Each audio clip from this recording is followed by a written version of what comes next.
Nice to see you. I imagine you probably know where we're all going to start first. There's been a lot of noise over the last 24 hours about potential takeovers, but how do you as players deal with that? Do you just have to try to drown out that noise?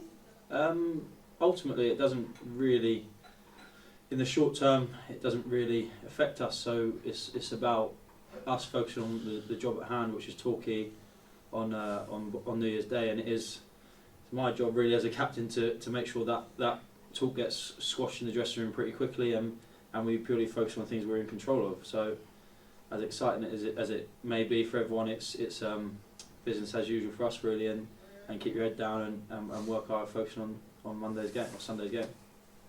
Yeah, and as you say, it's playing Torquay again, second time in a week. Boxing Day was the cliche, wasn't it? A game of two halves, not a great first half, but real positives to take from that second half where you could have won it. Yeah, we weren't at the races first half really. Compared to the platforms we've built defensively as a unit, we slipped off them and we went away from what we'd worked on all week. So we've only got ourselves to blame really. And then Gaffer tactically changed things at half time, and we came out with a point to prove really. And yeah, we dominated the second half.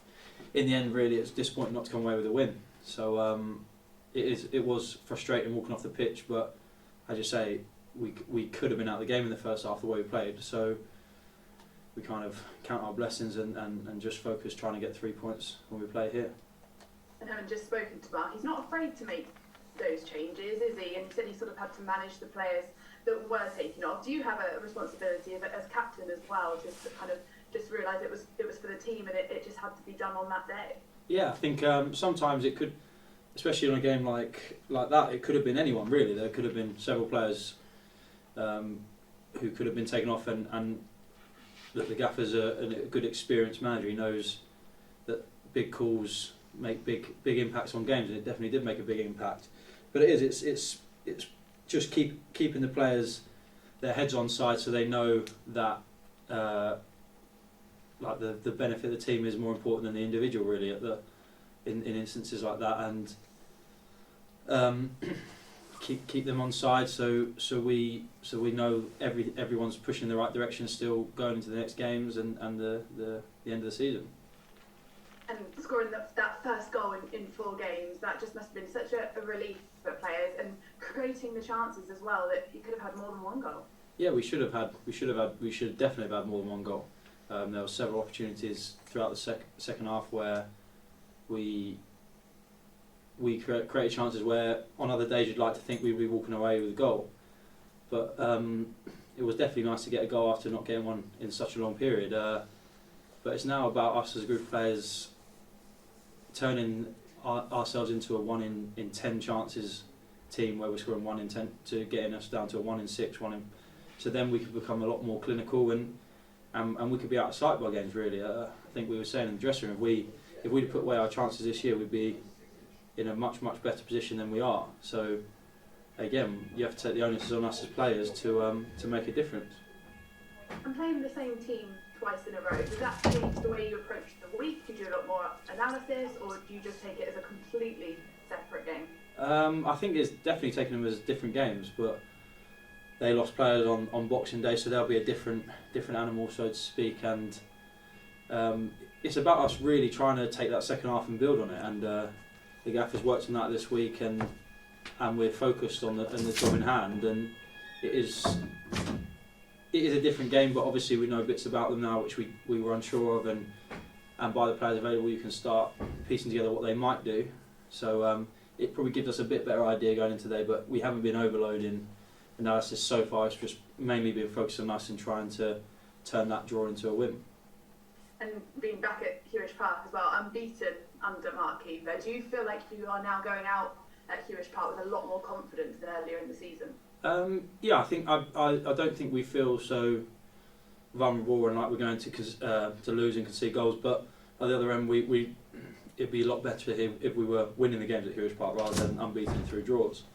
But yeah, we've built a platform now where we kind of feel like it's not an easy place to come. It's definitely not an easy place to come because people are finding goals very hard to come by here, ourselves included. But hopefully we can turn them draws into wins, and then they become positive draws where that unbeaten run goes longer and longer at home, and rather than being 5 and 4 draws, it turns into 4 wins, 4 draws. Do you know what I mean? So it's about us now building on them draws and turning this place into a real fortress.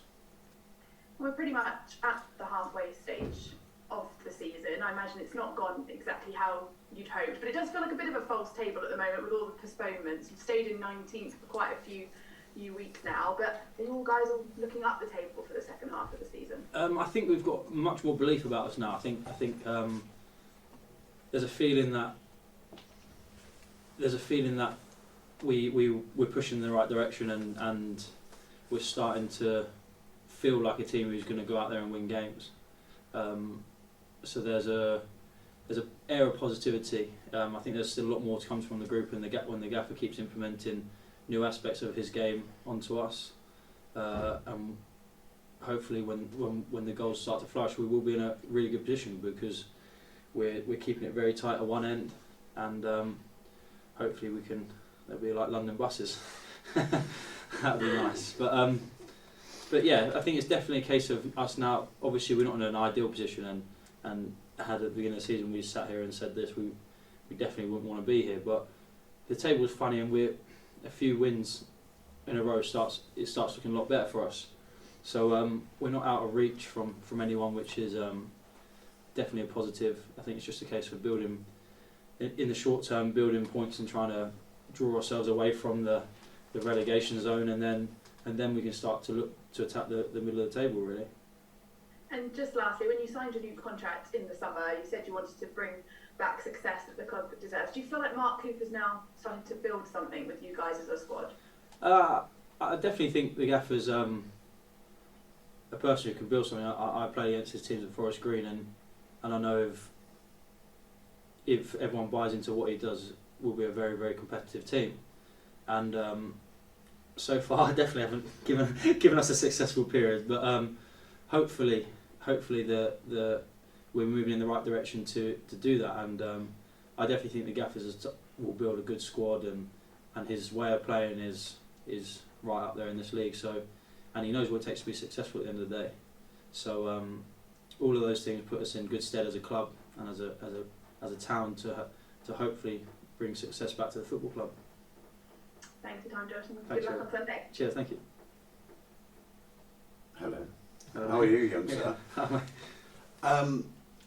Since that fantastic goal against Wrexham, your goals have sort of dried up a little bit, but I've noticed in recent weeks you've been knocking on the door. Is that something that you've done purposely?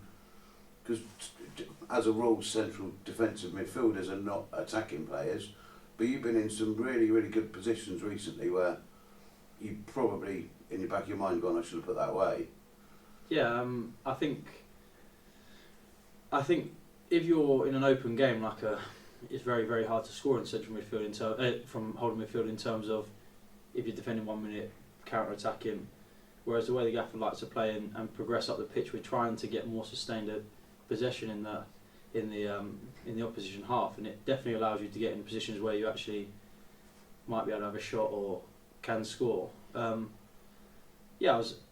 like to add goals and take the weight off some of the other pressure off some of the other boys, and it'd be nice if we could all chip in a bit more. I think set pieces we need to do better, because we just haven't been scoring enough. Jordan's delivery has been spot on. Unfortunately, got the wrong side of the crossbar the other day. But I think I'm getting in better positions, and I think as a team, I think we're getting in better positions for more people to score. I think the more sustained period we can have in that final third, and be patient, you'll see different goal scorers chipping in, definitely. I asked Mark if he felt that playing a team that you've just played makes it more predictable on the pitch. Would you say that would be, for yourselves on it, you sort of semi-know now what to expect? Yeah, to a degree you do. You know kind of what each player brings, it gives and brings. But every game, especially this level, because consistency is the hardest thing at this level, is completely different. Like, it could be weather, it could be howling wind on Saturday, it could make it a completely different contest. It's a nice day. Oh, it is. That's right then. Obviously we had the sun in the first half on Monday, which again made it a different challenge to the second half. So, but it definitely gives us, we do have some sort of idea of which each player you kind of, it's the old thing, isn't it? You know, with someone's right foot, each other on the left. So it leaves you in good thing, but sometimes on the pitch, when some things happen so quickly, you don't really have time to dig into past events. Thank you, man. Hey Josh, how you doing? Oh, good move, you right? Yeah, not too bad, thank you. I know it was disappointing not to win on Monday, but considering how many points you had lost from winning positions this season, was it good to make sure you didn't lose the game?